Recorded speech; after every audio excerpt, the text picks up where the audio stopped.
po yung major prophet? Ano yung tungkulin po nila?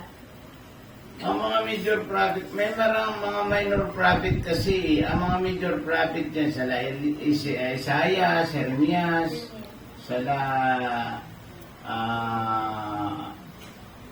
Elijah, yan. Ang mga major prophet, sila Hosea, sila Malakias, sila Amos, yan ang mga major prophet. Pero ang mga minor prophet pala yun, sila Amos, sila Malakias, sila Obadiah, yan ang mga major prophet. Sila Oseas, pero yung mga major prophet ay sila Jeremias, sila Isaiah, yan ang mga major prophet. Pero hindi ka naman maliligtas niya sa tanong mong yan eh.